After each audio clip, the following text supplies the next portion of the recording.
වහන්සේ අපි සාදු නාද පාත්වමින් පිළිගනිමු. සාදු සාදු සාදු.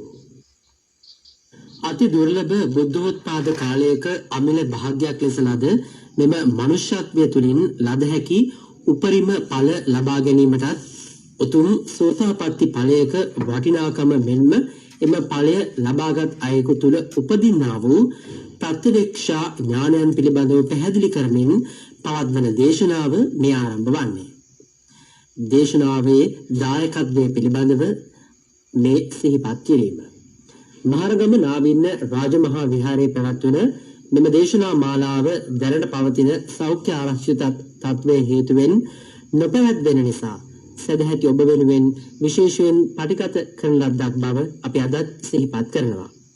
ඒ අනුව අද දේශනාවේ දායකත්වයේගෙන කටයුතු කරන පින්වතුන් බලාපොරොත්තු වෙනවා මෙමුතුම් වූ ධර්ම දේශනාව බෞද්ධ ගුවන්විදුලියෙන් ප්‍රචාරය කිරීමෙන් රැස්වන්නා වූ ධර්ම දානමය සහ ධර්ම ශ්‍රවණමය කුසල් සියල්ලක්ම අහිංසක බෞද්ධ ජනතාව උදෙසා එමහත් වූ නිහඬ සේවයක් සලසන ශාසනයට වැඩදායි උතුම් බුද්ධ පුත්‍රයන්න් වහන්සේ නමක් මෙලොවට දායාද කළ උපාසිකා මාතාවක් වන අම්බලන්ගොඩ බටපොළ කොටාබේ පදිංචි එම්.එච්. බේබි නෝනා මෞතුමියගේ අද දිනට යෙදෙන 80 වන ජන්මදිනය නිමිත්තෙන් එතුමියට උතුම් ත්‍රිවිධ රත්නයේ ආශිර්වාදය ප්‍රාර්ථනා කිරීමටත් නිදුක් නිරෝගී චිරජීවනයත් හැකිතරම් ඉක්මනින් උතුම් චතුරාර්ය සත්‍ය ධර්මය අවබෝධ වීම උදෙසා ප්‍රාර්ථනා කිරීම. එමෙන්ම මීට වසර 11කට පෙර අභාව ප්‍රාප්ත වූ අද දිනට සිය ජන්මදිනයද යෙදී තිබුණු එස්.එම්. ධනපාල පියාණන් වහන්සේ ඇතුළු සංසාරගත සියලුම ඥාති හිත මිත්‍රාදීන්ට මෙම කුසලාංශයන් අනුමෝදන් කිරීමටත් ඔවුන් බලාපොරොත්තු වෙනවා. සුජීවත්ව සිටින පවුලේ සියලුම දෙනාට නිදුක් නිරෝගී චිරජීවනය උතුම් ධර්මාවබෝධය ප්‍රාර්ථනා කිරීමටත් පූජනීය බටපොළ කෝලිත ස්වාමින් වහන්සේගේ සියලුම ශාසනික මෙන්ම සමාජයට වැඩදායි සියලුම කටයුතු තම අභිමතාර්ථය පරිදි කර ගැනීමටත් වහන්සේ ප්‍රාර්ථනා කරන්නා වූ බෝධියකින් ධර්මාවබෝධය වෙත යොමු වන්නටත් ස්වාමින් වහන්සේට හැකියාව ලැබේවායි ප්‍රාර්ථනා කරනවා.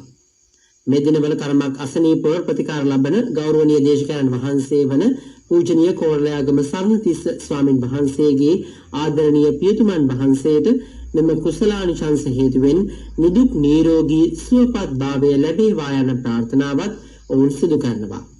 බෞද්ධ ආමාත්‍යාලයේ නිර්මාතෘවර අපවත් වේ වදාළ ගෞරවනීය දරණාගම කුසල ධම්ම නායක හිමිපාණන් වහන්සේ ඇතුළු අපවත් වේ වදාළ සියලුම මහා සංඝරත්නයට පුණ්‍යානුමෝදනාවන් සිදු කිරීමටත් බලාපොරොත්තු වෙනවා. ධර්මදේශනාව ශ්‍රවණය කළ සියලුම සදහැතියන්ටත් සියලුම සම්‍යක් දෘෂ්ටික දෙවි දේවතාවුන් වහන්සේලාට මේ කුසල් අනුමෝදන් වෙත්වා ඉක්මන් භවයකදී උතුම් ධර්මාවබෝධය ලැබේවා යන ප්‍රාර්ථනාවත් එක් කර තිබෙනවා. අදත් ගෞරවයෙන් තුල සිහිපත් කරන්නේ මෙම දේශනාව ඉදිරිපත් කිරීමේ සංකල්පය සහ සංවිධායකත්වය දනු ලබන්නේ හේමක ඩයස් මහතා සහ රාජී ඩයස් මැතිණියයි. එසේනම් අපි දේශකයන් වහන්සේට ගෞරවයෙන් තු ආරාධනා කරමු දේශනාව පවත්වන්න අවසරයි අපේ හාමුදුරුවනේ. සාදු සාදු සාදු. සමන්ත චක්කවාලේසු අත්‍රා ගච්ඡන්තු දේවතා සද්ධම්මං මුනි රාජස්ස සුනන්තු සග්ග මොක්ඛදං ධම්ම ශ්‍රවණ කාලෝ අයං බදන්තා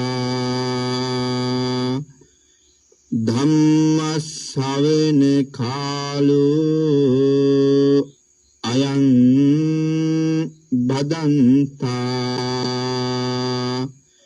ධම්ම ශ්‍රවණ කාලෝ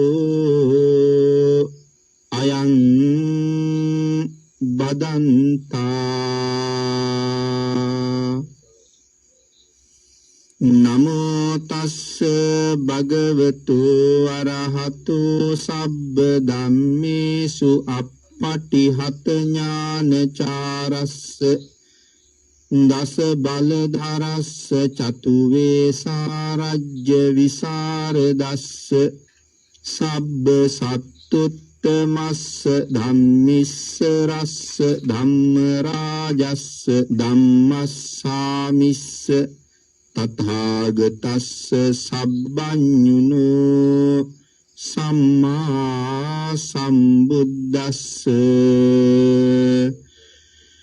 නමෝ තස්ස භගවතු අරහතු සබ්බ ධම්මේසු අප්පටිහත ඥානචාරස්ස දස බලධරස්ස චතුවේ සාරජ්‍ය විසරදස්ස සබ්බ සත්තුත්තමස්ස ධම්මිස්ස රස්ස ධම්ම රාජස්ස ධම්මස්සාමිස්ස තථාගතස්ස සබ්බඤුනෝ සම්මා සම්බුද්දස්ස නමෝ තස්ස භගවතු අරහතු සබ්බ ධම්මේසු අප්පටිහත ඥානචාරස්ස දස බලධරස්ස චතුවේ සාරජ්‍ය විසරදස්ස සබ්බ සත්තුත්තමස්ස ධම්මිස්ස රස්ස ධම්ම රාජස්ස ධම්මස්සාමිස්ස තථාගතස්ස සබ්බඤුනෝ සම්මා සම්බුද්දස්ස පතව්‍යා ඒක රජ්‍යේන සග්ගස්ස ගමනේනවා සබ්බ ලෝකාදිපච්චේන සෝතාපට්ටි පලං වරන්ති.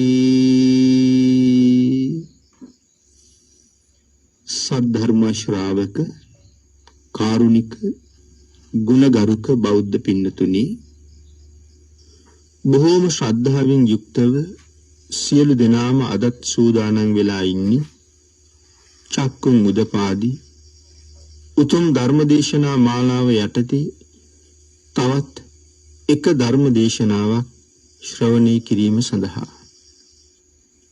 තථාගත ශාන්තිනායක සම්මා සම්බුදුරජාණන් වහන්සේ විසින් ලෝක සත්වයා කෙරෙහි අනන්ත අප්‍රමාණ දයාවෙන් කරුණාවෙන් මෛත්‍රියෙන් යුක්තව අවබෝධ කරගෙන දේශනා කොට වදාළ නෛර්යානික වූ ධර්ම රත්නයෙන් අබමල් රේණුවකටත් වඩා අඩු බොහොම ස්වල්ප ප්‍රමාණයක් දේශනා කරවගෙන ධර්ම ගෞරවය පෙරදරි කරගෙන දේශනාගත ධර්මයේ ශ්‍රවණය කරන්නත් එසේ ධර්ම ශ්‍රවණය කිරීමෙන් ලැබෙන අවවාද අනුශාසනා තම තමන්ගේ ජීවිතවලට එකතු කරගෙන වඩාත් නිවැරදි මෙලව ජීවිතයක් සකස් කරගන්නත් ඒ තුලින් සුගතිගාමී වූ පරලොව ආයති භවයකින් සැනසීමේ උතුම් පරමාර්ථයත් ඇතුවයි මේ ධර්ම ශ්‍රවණය කරන්න සූදානම් වෙන්නේ. පින්තුනි, සද්ධර්ම දානය මේ ලෝකයේ තියෙන හැම දානයක්ම අභිභවනය කළ මහත්ඵල මහානිසංසදායක වූ එකම දානය බව අපේ බුදුරජාණන් වහන්සේ වරක් සක්‍ර දේවේන්ද්‍රයන් වහන්සේට දේශනා කොට වදාලා. මේ ලෝකේ කොයිතරම් දාන තියෙනවද? ඒ සියලුම දානයන් අතර ආනිසංස වැඩිම දානය මොකද්ද කියලායි සක්දෙවිඳු ඇහුවේ. භාග්‍යතුන් වහන්සේ දේශනා කළේ සක්දෙවිඳුනි සබ්බ දානං ධම්ම දානං ගිනාති. ලෞකිකත්වයක් දියුණු කරලා ලෝකෝත්තර ජීවිතය සුරක්ෂිත කරලා සදාකාලික නිවනින් සනසවන්න පුළුවන් දහමක් දානය ලෝකේ තියෙනවා නම් ඒ ධර්ම දානයයි. ආහාර පාන වලින් මේ ජීවිතය සුවපත් වෙනවා. මේ ජීවිතයේ ආහාර පාන දන් දුන්නාම අපිට නොඑක් සිය දහස් ගණන් අවුරුදු කෝටි ගණන් කල්ප ගණන් සංසාරේ ආහාර හිග වෙන්නේ නැහැ. වස්ත්‍ර දුන්නාම වස්ත්‍ර, ඒ වගේම වස්ත්‍ර දුන්නාම වර්ණ, තවත් නොඑක් දස දාන වස්තුවක්ම භාග්‍යතුන් වහන්සේ දේශනා කළා. සසර ගමනම සුවපත් කරවනවා. නමුත් නිවන් දොර ඇරලා සදාකාලික සුවය උදාපත් කරවන්නේ සද්ධර්ම දානයම උතුම්.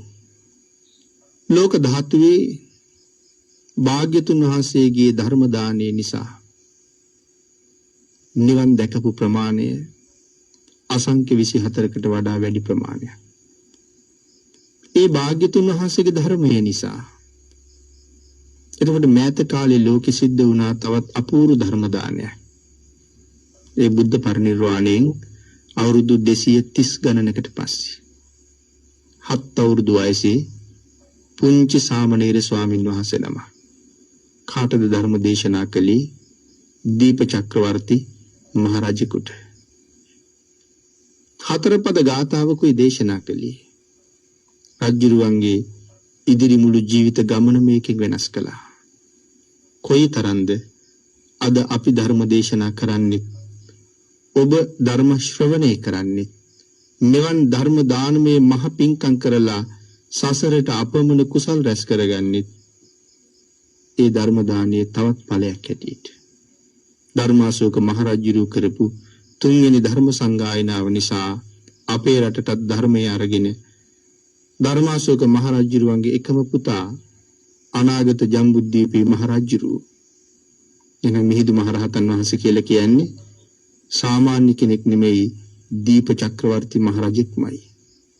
එනම් භාග්‍යතුන් වහන්සේගේ කරුණාවත් එක්ක සැලසිලා තිබුණේ ඒ මහා උතුමන් වහන්සේම මේ රටට වඩින්න. ඒකට භාග්‍යතුන් වහන්සේගේ කරුණාවක් තිබුණා. මේ රටේ මිනිස්සුන්ගේ අපමණ කුසල මහිමයක් තිබුණා. ඒ නිසා අපිටත් ධර්මයේ ලැබුණේ ඒ මහා ධර්ම දානමේ පින්කම නිසා. එහෙමනම් අද මේ සත්පුරුෂ පිරිස මේ විදිහේ පින්කමක් සිද්ධ කරලා ලංකාවාසී ලෝකවාසී සද්ධර්මයට කැමති බොහෝ පිරිසකට ධර්ම ශ්‍රවණය කරන්න බෞද්ධ ගුවන් විදුලි මාධ්‍ය තුලින් අවස්ථාව හදලා දුන්නාම කී දෙනෙක් තමන්ගේ ජීවිත නිවැරදි කරගනීද?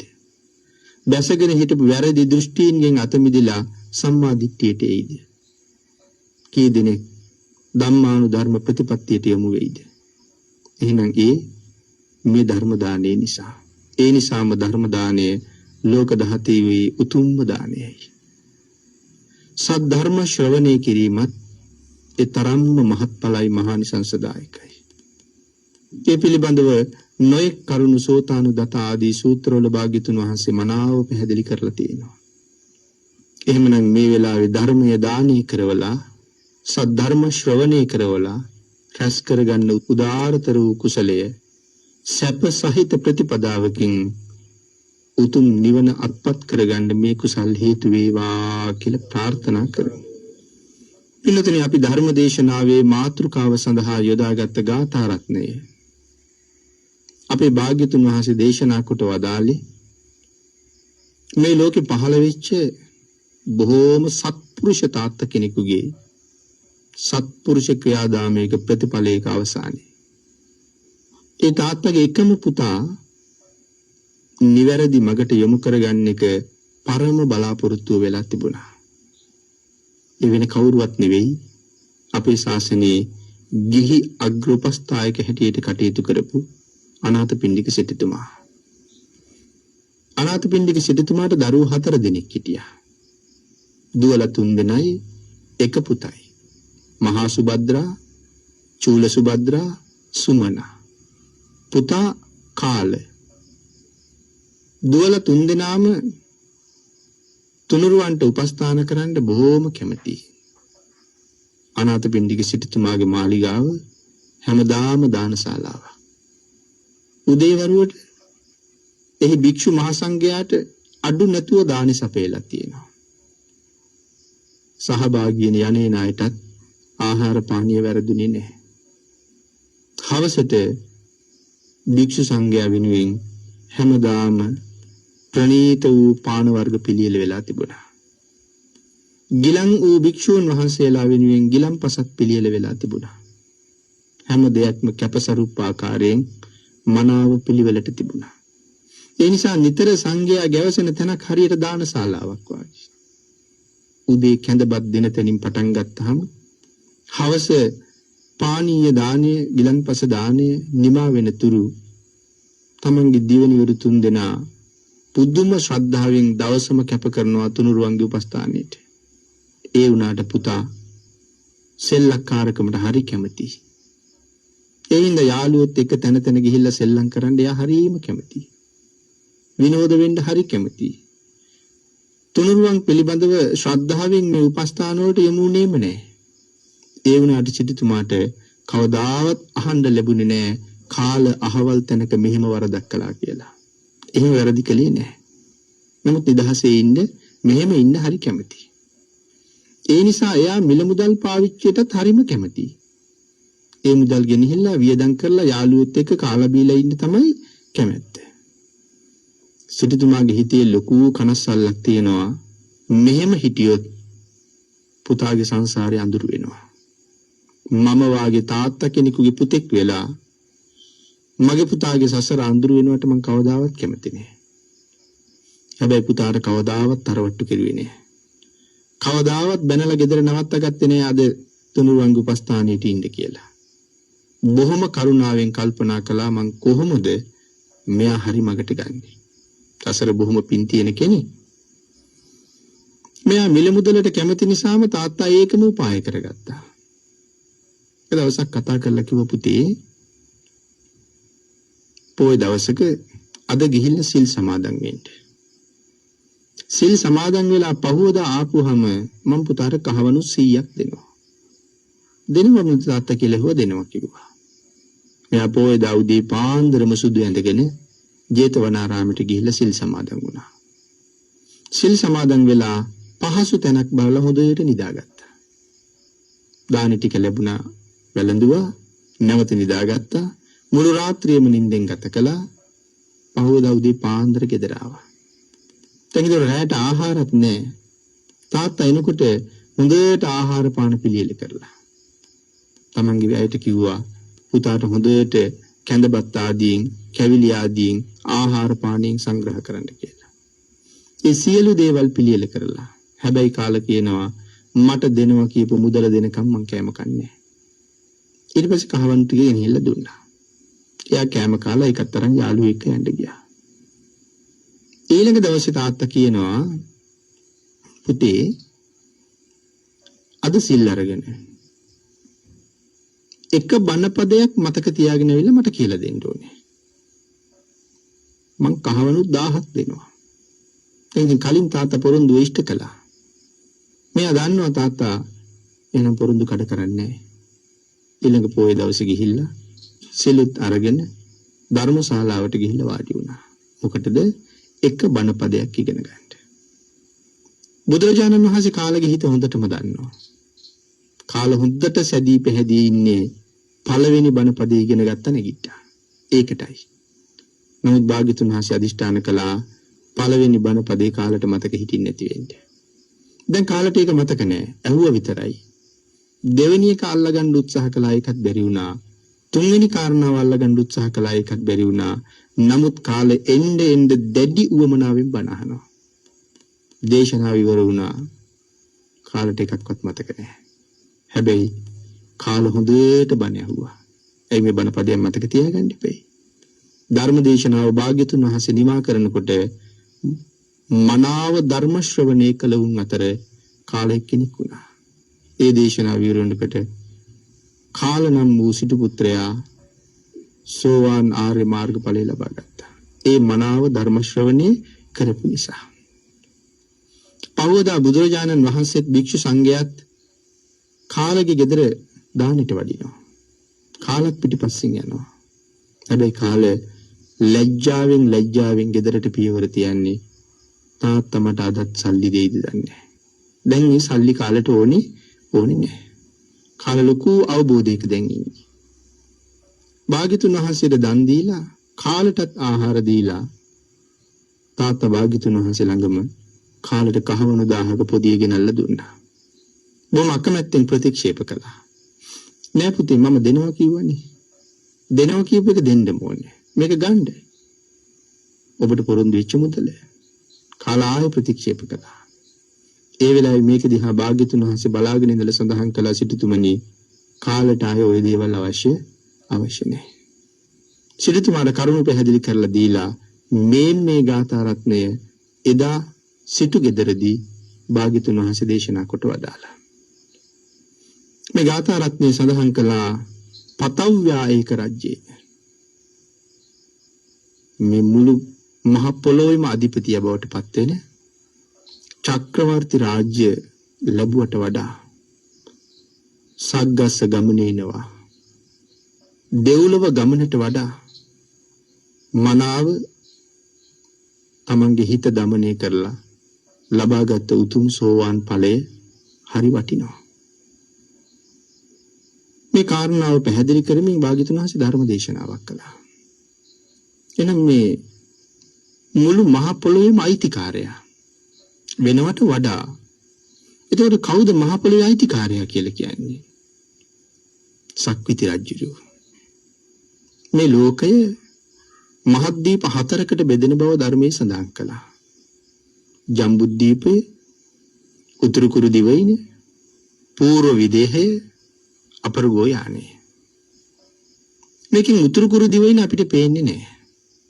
අභිඥාලාභීන්ට පේනවා. භාග්‍යතුන් වහන්සේගේ මාර්ගයේම ගිහිල්ලා අභිඥා ලැබලා අපිට උතුරු කුරු දිවයින බලන්න පුළුවන්. හිමාලය බලන්නත් පුළුවන්. හැබැයි හිමාලෙත් අපිට පේන්නේ නැහැනේ. අපි හිමාලය යනවා. අපි හිමාලේ නගිනවා. නමුත් මේ ධර්මයේ කතා කරන ආශ්චර්ය තියෙන හිමාලයට අපිට නගින්න අපිට පේන්නේ නැහැ. ඒ හිමාලේ පේන්නේ අභිඥාලාභීන්ට. අනවතප්ත විල තියෙන්නේ.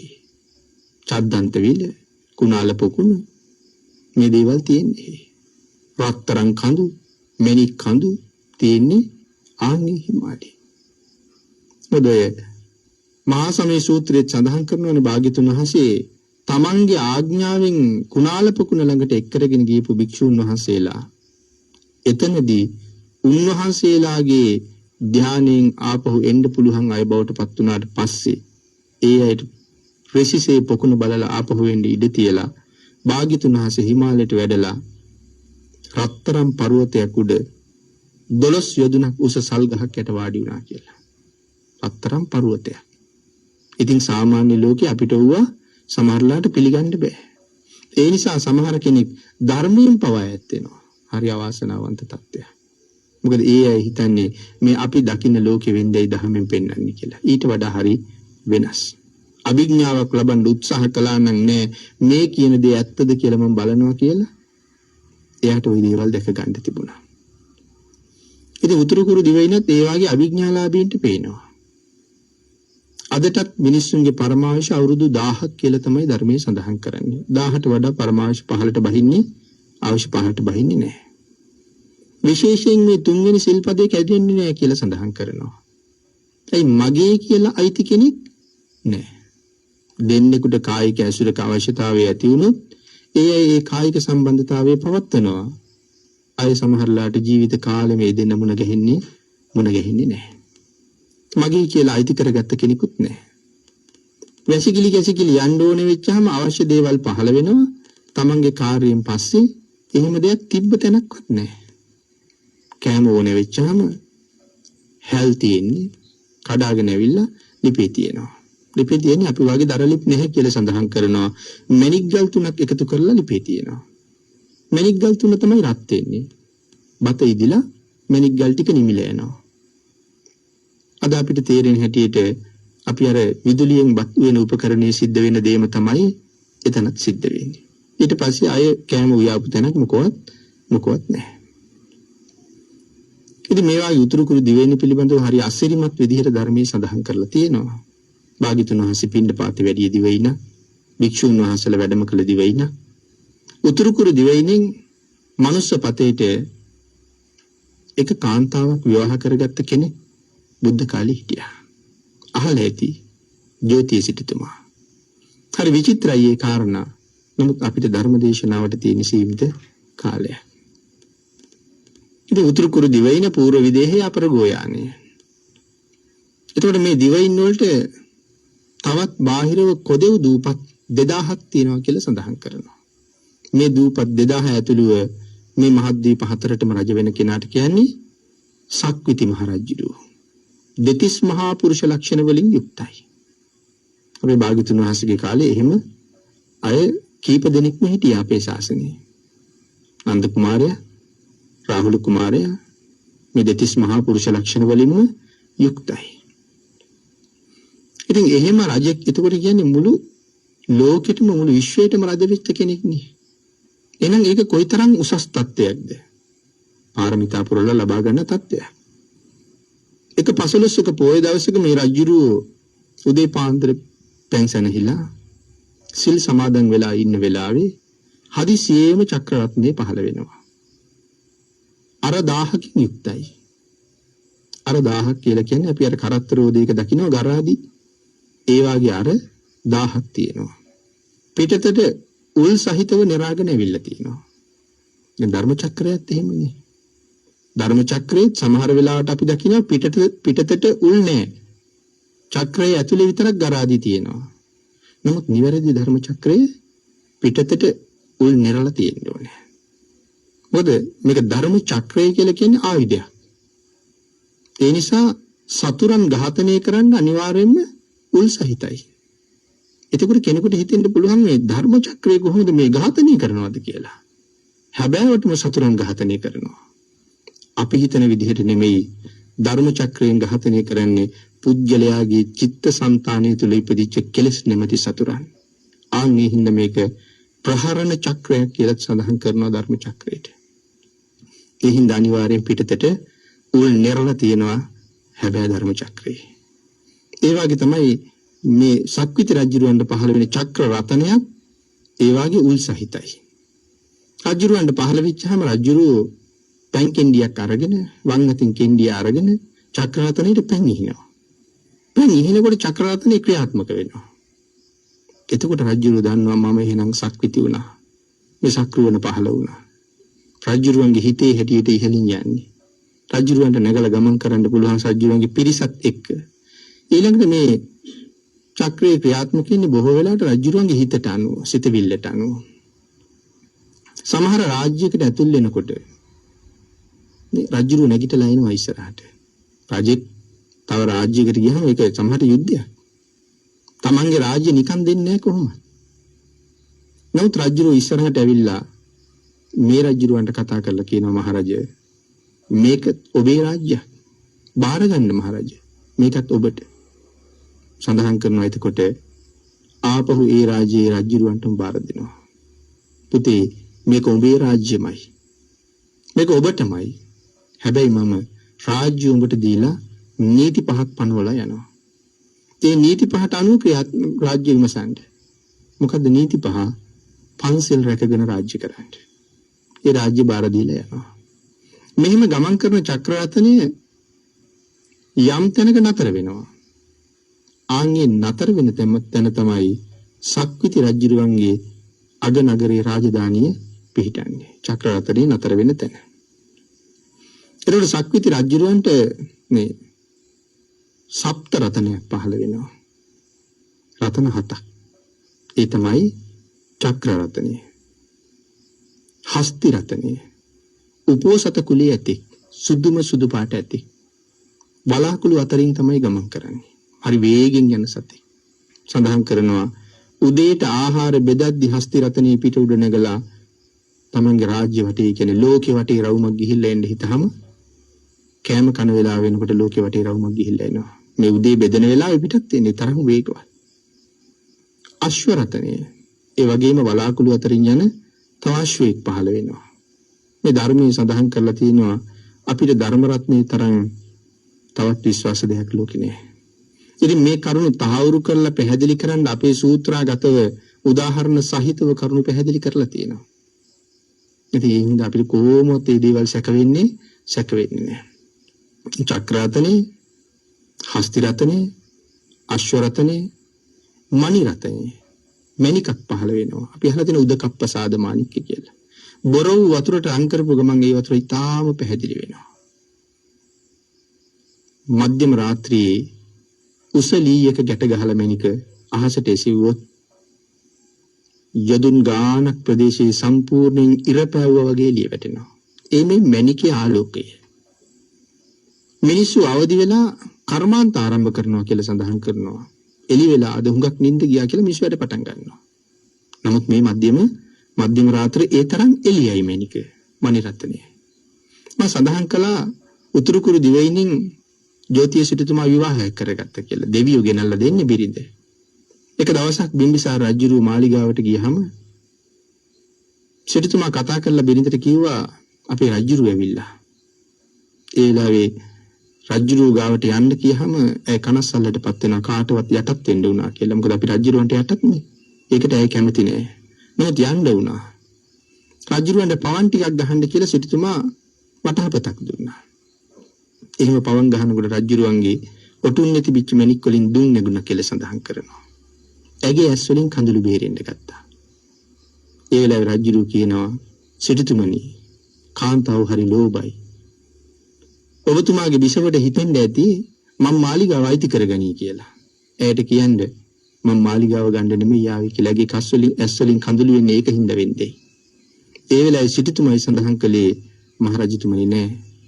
ඔබ වහන්සේගේ ඔටුන්නේ මණික් වලින් දුම් නැගුණා. ඒ දුම ඇගේ ඇස් වලට දරන්න බෑ. ඒ ජීවිතේ කවදාවත් ඇස් වලට දුම නැගිච්ච කෙනෙක් නෙමෙයි. කවදාවත්ම ගිනි දැල්වලා නෑ අය. කවදාවත්ම පහන් පත්තු කරලා නෑ අය. ගිනි එළිය පහන් එළිය ඇය දැකලා නෑ කියහම රජුරු පුදුම වෙලා අහනවා එතකොට මේ මාලිගාවේ පහන් දැල්වන්නේ නැද්ද? නෑ ස්වාමීනි. ඇය නිදාගන්නෙත් මණික් එළියෙන්. ඇය අවදි වෙන්නෙත් මණික් එළියෙන්. ඇය එදිනෙදා කටයුතු කරන්නෙත් මණික් එළියෙන්. ඇය කෑම උයන්නෙත් මණික් වලින්. උතුරු කුරු දිවයිනින් අර එනකොට අරන් එන්නේ ඇල්හාල් තියෙන වාජනයකුයි මණික් ගල් තුනයි. එක් ගල් තුන. ඒකෙන් තමයි කෑම උයන්නේ.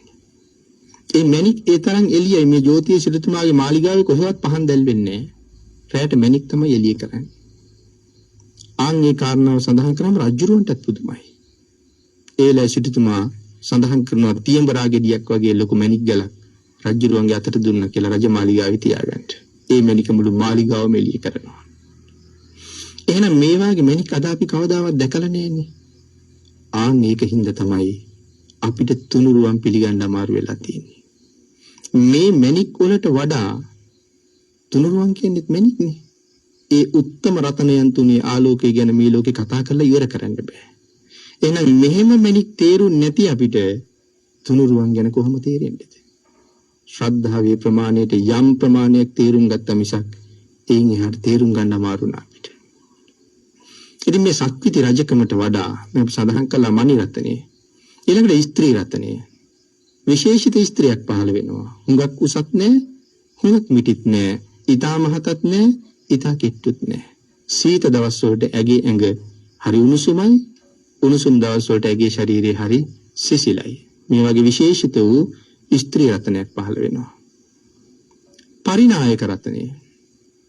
රජුරවන්ට වෙහෙසෙන්න දෙයක් නෑ. පරිපාලන කටයුතු කරන්න රජුරවන්ගේම පුතෙක් ඉන්නවා. පරිනායක රත්නය. සාමාන්‍ය සක්විති රජුරවන්ට පුතු 1000කට වැඩි කියලා සඳහන් කරන්නේ. එයින් ලොකු පුතා තමයි මේ පරිනායක රත්නය. ඒ වගේම තවත් රත්නයක් පහළ වෙනවා. ඒ රජුරුව ළඟ ඉන්නේ ධන සම්පත් හොයලා දෙන්න කෙනෙක්. එයාට මේ මහ පොළොව යට කොච්චර වස්තුව තියෙනවද ඒව පේනවා. ජලයේ යට කොච්චර වස්තුව තියෙනවද ඒව පේනවා. රජුරවන්ට ඕනේ කියන දේවල් ඕනේ වෙලාවට ගෙනත් දෙන්න පුළුවන්. මේ වගේ රත්න 7ක් පහළ වෙච්ච මේ ලෝකේ ඊටාම කලාතුරකින් පහළ වෙන දුර්ලභ රජෙක් සක්විති රජෙක් කියලා කියන්නේ. ආන් ඒ සක්විති රජකම කෙනෙකුට ලැබුණොත් ඒක කොච්චර උතුම්ද? ඒ සක්විති රජකමට වඩා උතුම් කියලා සඳහන් කරනවා සෝවාන් ඵලය. දෙව්ලොව ගමන සග්ගස්ස ගමනේනවා. කෙනෙක් දෙව්ලොව යනවට වඩා හරි උතුම් සෝවාන් ඵලය. දැන් දෙව්ලොව යනවා කියලා කියන්නේ සක්විති රජකමටත් වඩා ඉහළයි. සක්විති රජුරන්ට මේ කොව්ව තිබුණත් ලෙඩ හැදෙනවනේ. නමුත් දෙවියන්ට කවදාවත් ලෙඩ හැදෙන්නේ නැහනේ. දාඩිය දාන තරම්වත් දුකක් නැහැ. ඒ තරම්ම සැප සහිතයි. ඒ දිව්‍ය ලෝකවල ඒ ප්‍රමාණයේ ආයුෂ දිව්‍ය ලෝකෙන් දිව්‍ය ලෝකයට සැපේ වෙනස් වෙනවා, ආයුෂය වෙනස් වෙනවා. පල්ලෙහැම දිව්‍ය ලෝකේ තමයි චාතුම් මහරජකේ. දැන් අපි ඒ දන්නව කොච්චර ආයුෂයක්ද කියලා. මනුස්ස වර්ෂයෙන් අවුරුදු 90යි. සක්‍රදේවේන්ද්‍රයන් වහන්සේ වැඩ ඉන්න තව්තිසාවේ මනුස්ස වර්ෂයෙන් අවුරුදු 3,60,00,000යි. ඊළඟට තියෙන යාමය. යාම දිව්‍ය ලෝකේ සුයාම කියලා රජෙක් ඉන්නේ. ඒ දිව්‍ය ලෝකයේ ආයු ප්‍රමාණය අපේ වර්ෂ වලින් අවුරුදු 14,40,00,000යි.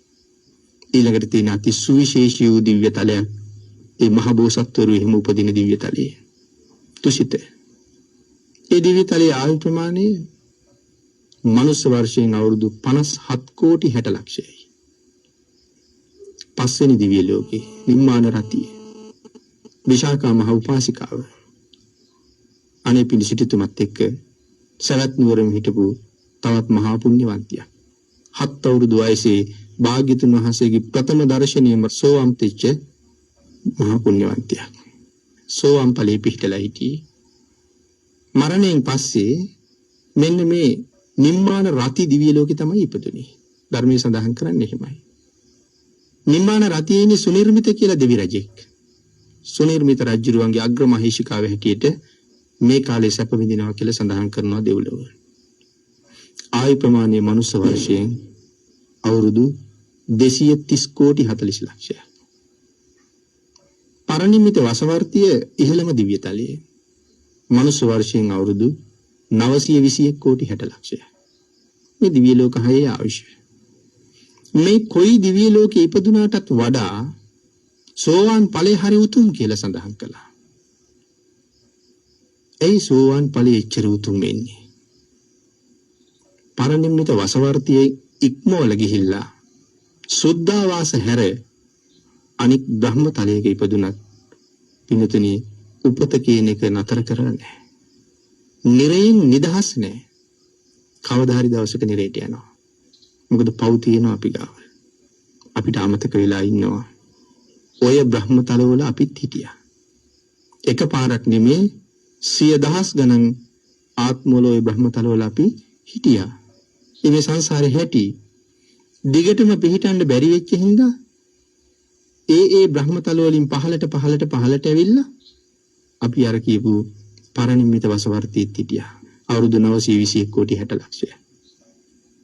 එහෙන් බැහැලා නිම්මාන රතියටත් ආවා. එහෙන් බැහැලා තුසිතේත් හිටියා. එහෙම බැහැලා ඇවිල්ලා යාමේ තව්තිසාවේ චාතුම් මහරජකෙත් අපි හිටියා. දැන් එතකොට දැන් අපි චාතුම් මහරජකිනුත් බැහැලා මනුස්ස ලෝකේ නතර වෙලා ඉන්නවා. දැන් එතකොට පල්ලෙහාට මේ එන විදිහටම ඉනිමගේ බැහැගෙන ගියොත් මෙහෙන් බහින්න පුළුවන් තවත් ලෝක හතරක් තියෙනවා. හැබැයි ඒවට කියන්නේ සතර අපාය කියලා. මේට වඩා හිතා ගන්න බැරි තරම් දුක් තියෙනවා. අපි ඉන්නේ පල්ලෙහැම තැන. මෙතන ඉඳලා පුළුවන් පහළ ගැන අවබෝධ කරගෙන ධර්මයේ අහලා පහළ තැන ගැන තේරුම් අරගෙන නෑ එහෙනම් යන්නේ. වීරිය වඩන්ඩ භාග්‍යතුන් වහන්සේ දේශනා කරපු කරුණ වලින් එකක් අපාය බය පච්ච වෙක්කනතා. අපාය බය මෙනෙහි කරලා නිදාගෙන ඉන්න එපා වීරිය වඩන්ඩ. කොහොම හරි මනුස්ස තලයෙන් උඩට නගින්න. එහෙනම් අපි එහෙ ඉඳලා ආපු අය. එහෙනම් ඒකෙන්ම පේනවා නිරේන් නිදහස්. නිරේන් නිදහස් නෑ සමහර කට්ටිය දෙව්ලොවින්ම චුත වෙලා යනවා නිරේට. මෙහෙ ඉන්නෙත් නෑ. එහෙනම් ඒ තරම් අවාසනාවන්තයි කොච්චර සැප වින්ද. සක්විති රජුරවන්ටත් වඩා ඉහළයි. නමුත් නිරේන් නිදහස් නෑ. සක්විති රජුරු නිදහසුත් නෑ. සක්විති රජුරු ඒ ආත්මින් නිරේට යන්නේ නෑ. එහෙන් චුත වෙලා දෙව්ලොව නැත්තම් බබලෝ තමයි යන්නේ. නමුත් ඊට පස්සේ ආපහු හැරිලා මේ වාගෙම එනවා. මේ කතා කරන ඔබයි මමයි ආත්ම කීයක් සක්විතියලා ඉන්නේ ඇද්ද? ඔය අද වර්ණනා කරන සක්විති රජකම. ඒ මතකද අපේ භාග්‍යතුන් වහන්සේක වෙලාවක අර ගෙරීන් ගල පෙන්නලා කොඩයි. ගෙරීන් කියන්නේ කොඩයිට. කලු කුඹියා වගේම තව જાතියක් ඉන්නේ.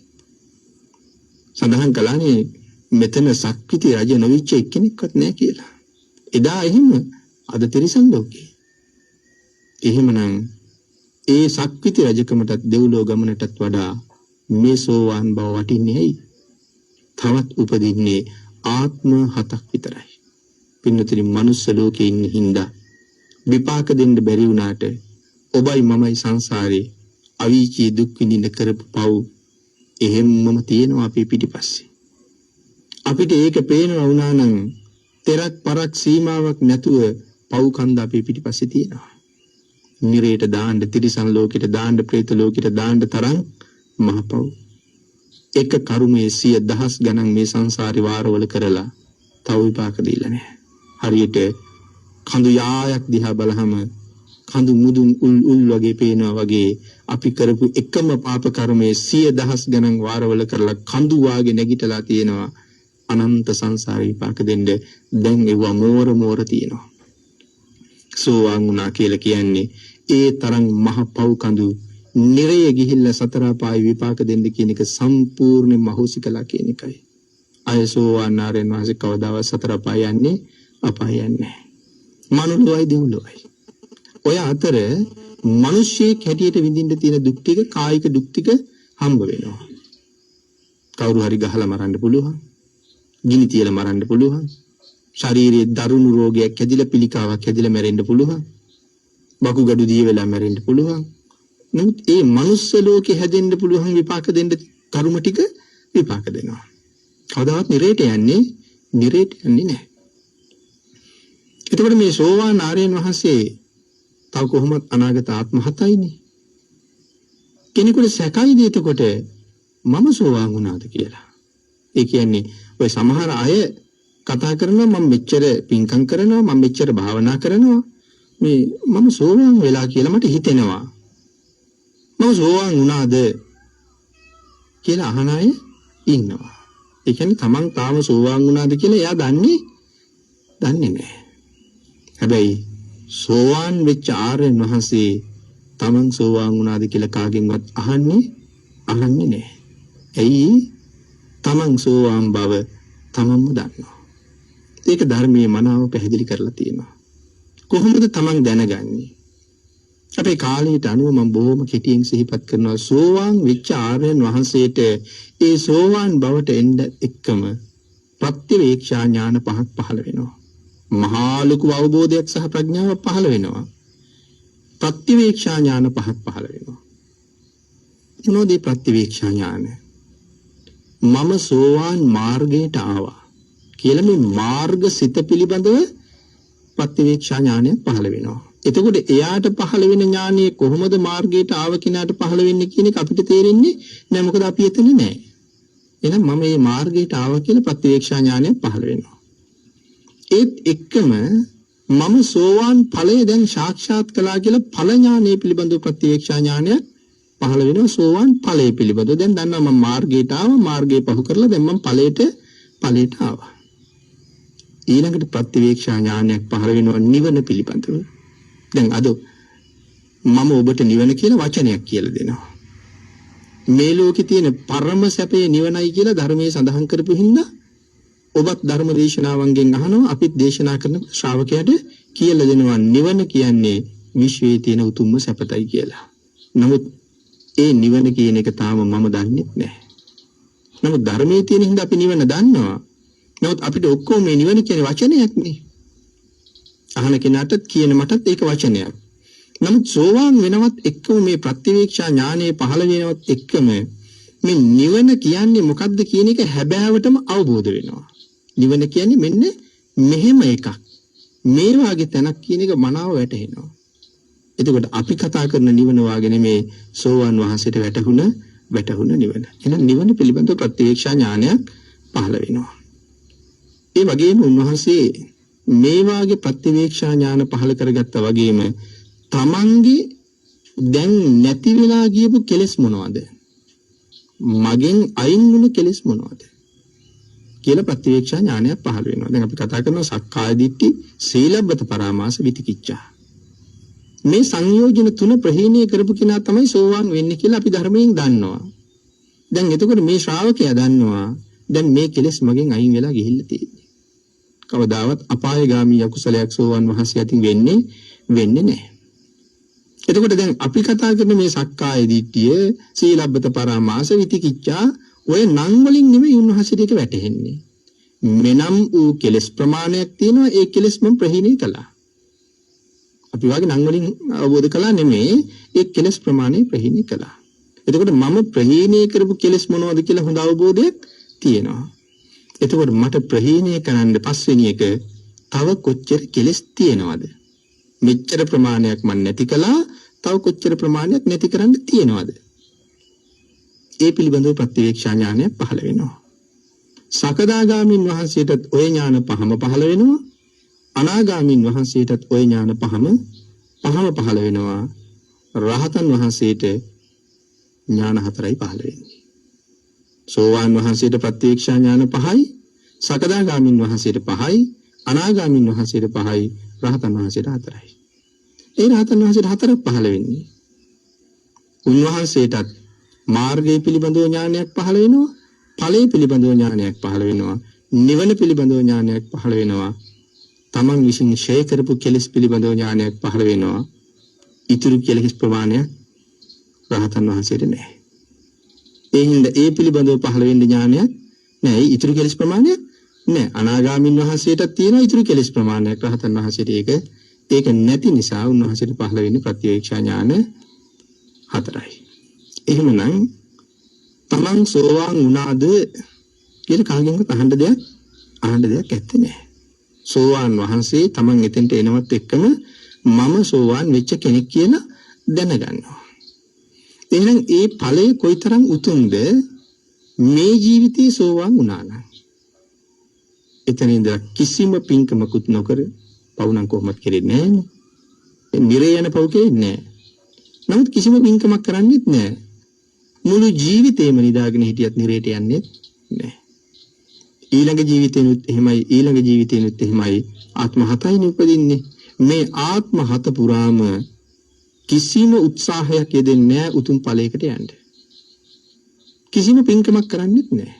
බොහෝම කම්මැලි ස්වභාවයෙන්ම ජීවිත හතම ගෙවෙනවා. සඳහන් කරනවා අන්තිම ජීවිතේ කවුරු හරි හදිස්සියේ බෙල්ල කපනවා. කවුරු හරි හදිස්සියේ ඇනලා මරනවා. එහෙම වුණත් මැරෙන්නේ නැහැ. නතේ භවං අට්ඨමං ආදියන්ති. මැරෙන්නේ නැහැ කියලා කිව්වේ මං ජීවිතේ නැති වෙන්නේ නැතුව නෙමෙයි. ජීවිතේ නැති වෙනවා. මැරෙන්නේ නැහැ කියලා කිව්වේ පිරිනිවන් පාන එකයි වෙන්නේ. දැන් කිසි ඵලයකට උත්සාහ කළේ නැහැ. ආත්ම හතම කම්මැලිකමින්ම හිටියා. නමුත් හදිසියේ අකුණක් පිපුරුවොත් නැත්නම් කවුරු හරි බෙල්ල කැපුවොත් පිරිනිවන් පානවා. ඒක තමයි මේ උතුම් තත්ත්වයේ හැටි. ආන් එවන් උත්තමයන් වහන්සේලා හඳුන්වපු නමක් තියෙනවා සත්තුක්කත්ත පරම කියලා. අන්තිම ආත්මෙන් හදිසියේ මෙරිලා ගියා නැත්නම් අවශ්‍ය වෙරලා මෙරිලා ගියා. ඒ වෙලාවේ මැරෙනව නෙමේ පිරිනිවන් පානවා. ඒකයි කිව්වේ ආය උපදින්න ආත්මයක් නැති හින්දා නතේ භවං අට්ඨමං ආදියන්ති. ආය අටවෙනි භවයක් නැහැ.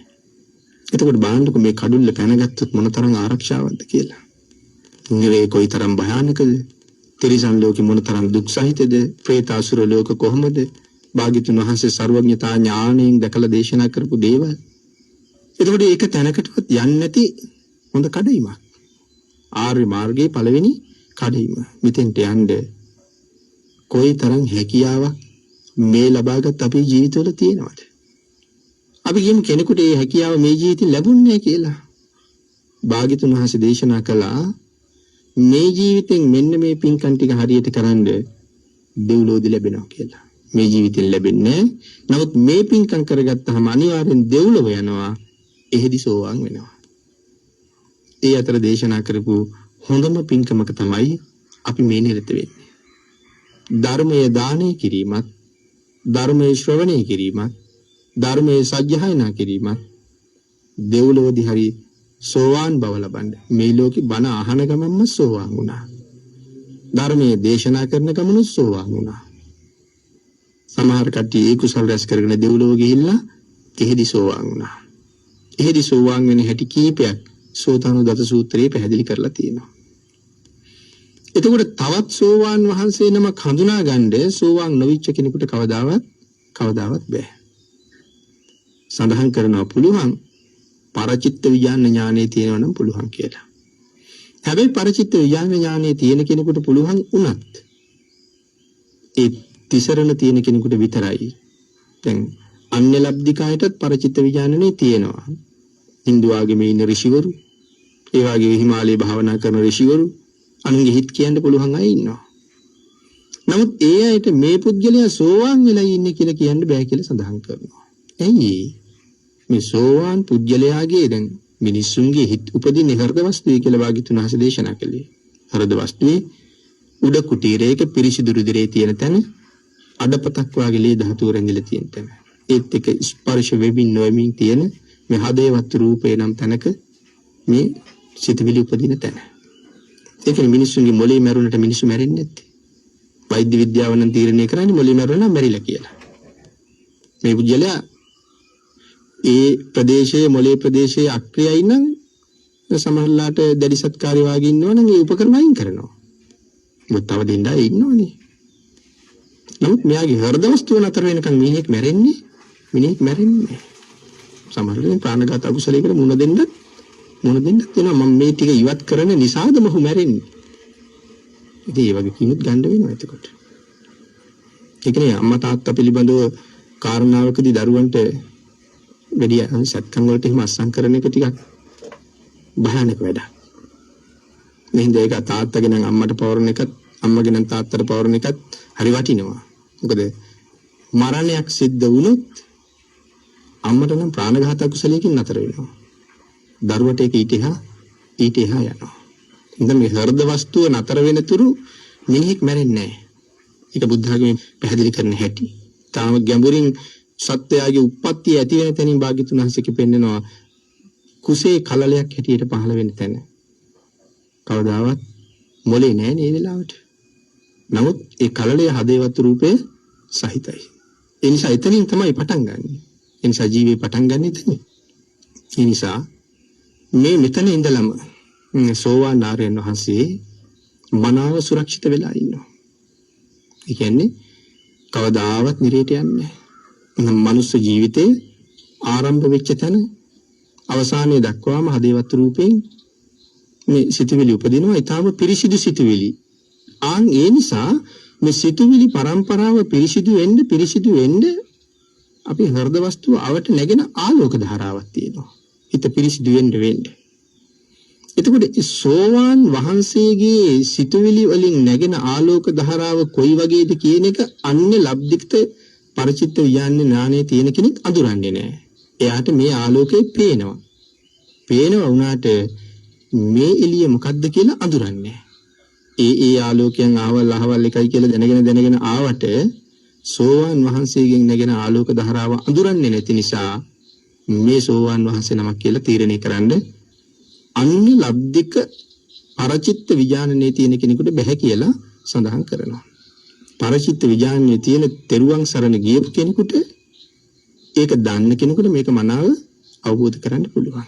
ඒ නිසා තමන් සෝවාන් කියලා තමන් දැනගන්නවා. තමන්ට වඩා උසස් තැනක ඉන්න කෙනෙක් දැනගන්නවා. නමුත් වෙනත් ලබ්ධික කෙනෙකුට ඒක දැනගන්න බැහැ කියලා සඳහන් කරනවා. එහෙමනම් මේ කාරණාවෙන් දැන් අපි හොඳටම ප්‍රත්‍යක්ෂ කරගත්තා. අපි දවසක සෝවාන් වුණොත් තව කෙනෙකුගෙන් ඒක අහන්න වෙන්නේ නෑ. මේ ප්‍රතිවේක්ෂා ඥාන අනිවාර්යෙන් පහළ වෙනවා. ඊට කලින් වැටහෙන තැනුත් තියෙනවා. ඉතින් මේ ගාථාරත්නේ පුරාවට සඳහන් කළේ සක්විති රජෙක් වෙනවට වඩා දෙව්ලොව යනවට වඩා මේ අති උතුම් සෝවාන් මාර්ගඵලයේ ලබා ගන්න පුළුවන් වුණොත් සදාකාලිකවම සතර අපායේ නිදහස්. එවන් උතුම් තැනකට යන්න මේ ශ්‍රේෂ්ඨ මනුෂ්‍ය ජීවිතයක උදාරතර වූ බුද්ධාන්තරයක ලබාගත් මනුෂ්‍ය ජීවිතයකට මහ පුදුම වාසනාවක් තියෙනවා. මේ ජීවිතෙන් බැරි වුණොත් දෙව්ලොවදී හරියටම යන්න පුළුවන් වාසනාව තියෙනවා. එවන් අවස්ථාවක් ලැබිච්ච අපි ඒ අවස්ථාව මගහර ගන්නවා කියන එක බොහොම අවාසනාවන්ත තත්ත්වයක්.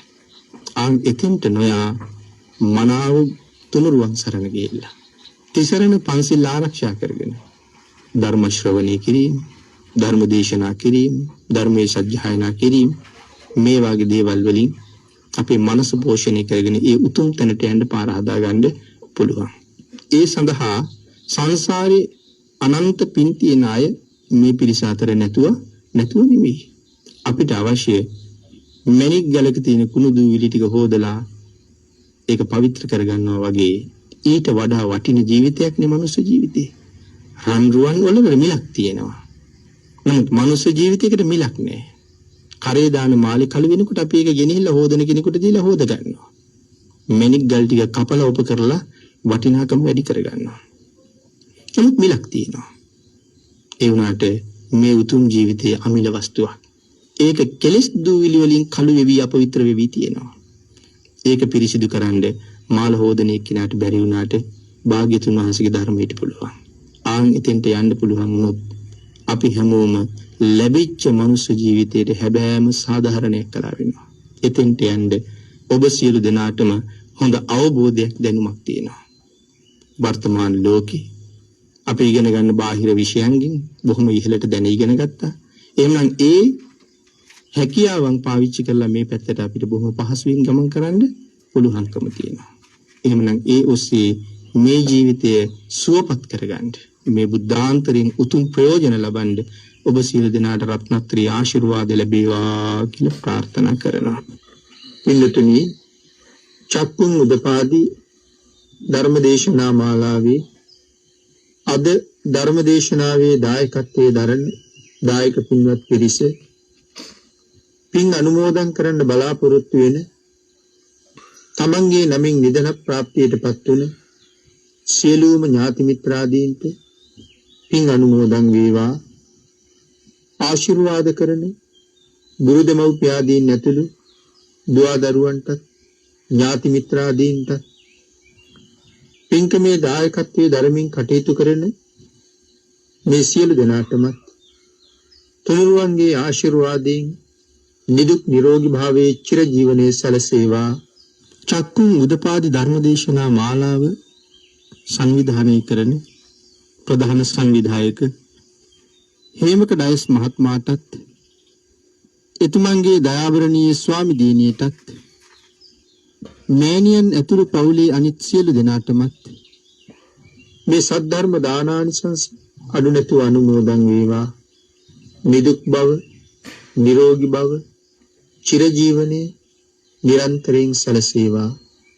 ඒ වගේම මේ මහඟු කාර්ය සාර්ථක කර ගැනීම සඳහා එතුමානන්ට නොඑක් ආකාරයෙන් සහයෝගය ලබා දෙන ධර්මසිරි පෙරේරා පියාණන්ටත් ඒ මෑණියන්ටත් අනිකුත් සියලුම සත්පුරුෂ පින්නතුන්ටත් දායකත්වයේ දරන දායක පින්නතුන්ටත් දායක පිරිස පින් අනුමෝදන් කළ සියලු දෙනාටම ආශිර්වාද කළ හැම කෙනෙකුටම මේ පුණ්‍ය ධර්මයන් අඩු නැතුව අනුමෝදන් වේවා.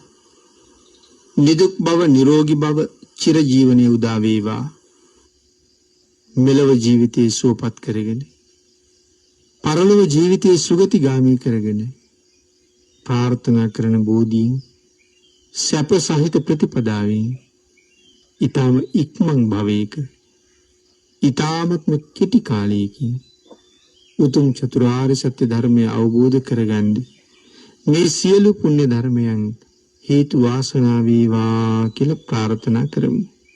ආකාශට්ඨා ච බුම්මට්ඨා දේවා නාග මහිද්దికා පුඤ්ඤන්තං අනුමෝදිත්වා චිරං රක්ඛන්තු ලෝක සාසනං දේවෝ වස්සතු කාලේන සස්්‍ය සම්පත්ති හේතුච පීතෝ භවතු ලෝකෝ ච රාජා භවතු ධම්මිකෝ.